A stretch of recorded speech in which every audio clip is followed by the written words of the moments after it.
amenity center, and I must say, he was the fan of this campus.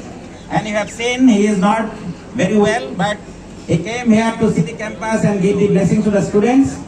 And I will be requesting former Honorable Chief Minister Dr. D.D. Lapang sir to inaugurate the landmark of this campus, the amenity center, most crowded place from morning to evening, 24/7. Students assemble here, and this beautiful building will be dedicated in your name, and you will be inaugurating this building. And you see that just in the opposite side, this way 180-degree angle, Dr. APJ Abdul Kalam Block.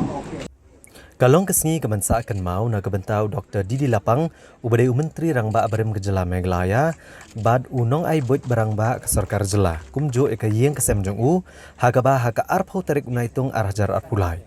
Kaskulba University of Science and Technology Meghalaya USTM kala aina meka wei na jingtei ke belajar kerteng kumka Dr. D.D. Lapang Block hakane kejaka pulia kabadan ha Kendai Mer Khanapara hag distrik Ribhoi. Ya kania ke blok laple perdahi da u Dr. D.D. Lapang kumukongsan. Ha kejinga sakilang da Chancellor ke Sekolah USTM UM Hak uba don lang soklet uba Arbi Shadap Presiden Keriboi Darbar nalor kiwe-kiwe. Ha bagran ngane kesni u Chancellor UM Hak uba dairu utrai jong USTM. Ulapan pau bala aina meka wei ni gijingtai jong ne jaga pule ha ke kerteng u Dr. D.D. Lapang. Tolong shibenta ban ainam bad ban sngongu ru yau senyang. Bagajing syakri ke barat ba belanok senyang dau Dr. D.D. Lapang. Ha kejing syakri jeng u kumunang mikmat ya ke Jela Meghalaya ha ki babun ki benta ha ki senam ki balalet. Ulu ong syok bau Dr. D.D. Lapang udu wei ni kireu krau bala syakri rangba bat don benta ha ki babun ki kam. Bat kum Menteri Rangba ke Jela ha ki senam ki balalet no bat haduk menta. Ha kene kejing nok kartaru udang nok senyang shibun ha ke kam syakri pat ba. Na kaliang u Dr. D.D. Lapang ha bakaran negani kesni ulapan pau ke jengkeman ke bakrau halor ke jenglong bakloi jong kibor ke USTM ibal aina megani ke building ke banai ke jeng syakri ha ke jeng nang jeng start ya ki samla pulia daga bapen pau ru bakabu we ne kinong mi khmat banong syakri pat ba unyai don rengkat bat kibor ke USTM ha kinu kinu gi benta ban kentio ya ke jeng nang jeng start ha ke dekatan.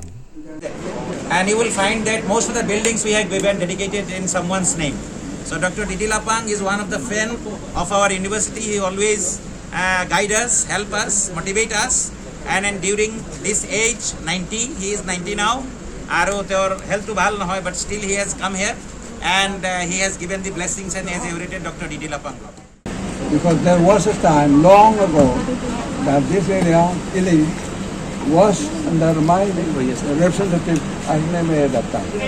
At that time, this area is very backwards and people are very, very poor. And today, I found that this has become to an educational hub, and many students and many other people from other part of not only India, the world has got the chance to study. And Ribhoi, the small portion here, because the name in India and in the world where this university also named